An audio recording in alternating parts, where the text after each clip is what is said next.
Bana abadomo shimakan Kristo ninde senyane na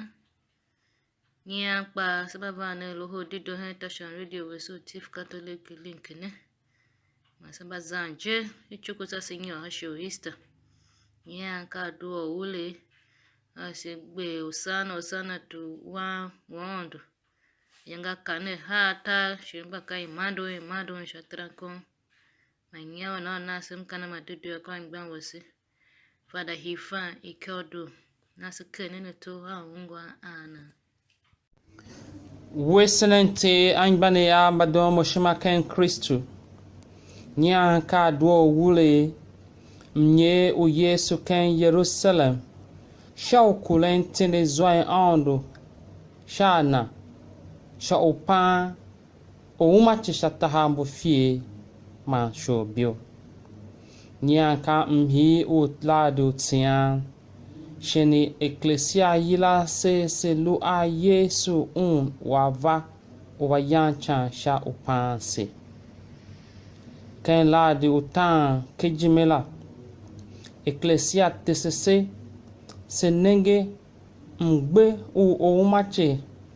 ma awashima uwando uwale umache ken Yesu shayange nya eklesia yila se nenge se lu a Yesu se bende a Yesu se ungwa Yesu walu yancha sha chiwase kena duo nya nene nkane ase ma wala bese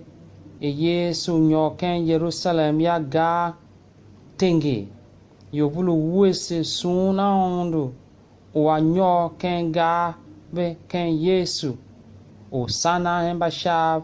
bawe hembe chila i wese wa beken titela Yesu nyo kenka u Jerusalem sha okulen itende zwa ondo sha umana man kama setio kwa masetio Yesu anyo kenga u Jerusalem jenen nyo Yesu ken Jerusalem nya anyo e wan tulubem anyo shayo ijidenjimetun anyo a wanjaki utesenkyave myojime Yesu nyo kenga u Jerusalem a wanjaki ului na kpaga anyo kenga u Jerusalem una ishima aondo ken yange nyanene masha yanga luban kehemela a eklesia yila seselu a Yesu walu yancha Yesu mbai henenaf bavulu kwa na kpa va wundunla selu a Yesu o Judas Iscariot a teon Yesu walu vin o ungwa manodon ji shashi ki o umache nya eklesia yila se nege ken atan a Yesu elukia ishon hambanchi ondo ana ken wana Yesu sho panse ken mlu unyanene uta o selukene ulumvi kautesen kyae one nangbakela ulumvi kutesen kyabe one nangwata habga nanka waluvina yinge ya kikae we utavega Yesu tesese kya elu utave sha ulumvi ken atsanana mashamba msena baile kav myoho matom ando ugbo na ene shana kana hama mkane ase manya ken kabe se Yesu ye msenu wele ya mampine ando tere we alumoyo iyongo ne me karem shash pa ye shimayo welen shimay ando yo ko olun ando yeme mom dondo shayange nya isi umbu nyeo Yesu ken Jerusalem ken tan atana a paben seken shobio Yesu te se kav e wenva o valun avese ava o valun avese ken atan a seluyan ava o va unwanse shambaza yo ase ken atan a Yesu te se kav e wen hingi mom ken mluase o yoro sha o pasense kav ishime wan ken ba aizayo ken mlu ichanu Yesu guka nambo wangev Mungu avene Mungu yanchan ne avene ken chan Yesu atae babulu kpen hachu wange poso Mungu avene ken chan Yesu to ji babulu akwa yanga ato ji ayo mbai ove ji shapula shinsha fie ma iobe ji mani kangebe ken gadi kenatsan a Yesu to iji myom amba iobe ji shafie ma igwave ken gadi kaken chan I ondo ne ma Yesu atesese ewen so seye kada biblo kave se ken pasla mitio kono kalihia lae Yesu bane makabe se aondo wam kanyi owondomo ken yange nya aondo yila sese nenge wana weno sha chuwase sha mye uchan manukuna ken Kristo ken lado tiane eklesia wase kwa ese nenge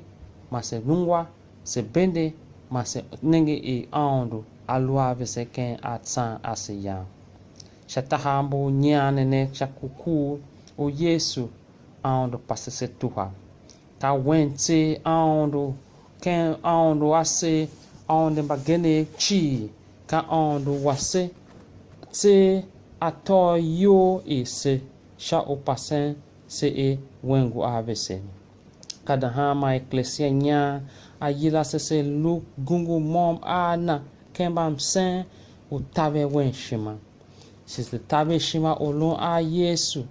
shen ba nyo shin amakono ondo te una lumoyo a kosom kane na ken asmaine manane ben man shime tabe olon a ngbane enev ba nonso mabakase ken asanve she nekpa ken tane de lukwa Yesu ondo te una lumoyo a kosom kane na ken asmaine nya manzanza abega Amen. So nek pishu vene to avasinya she says when you say Fada Hiifan ba kan manya just ngola si ene masa tavene shima udondon Yesu so ne chi la Dedoo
Dedoo.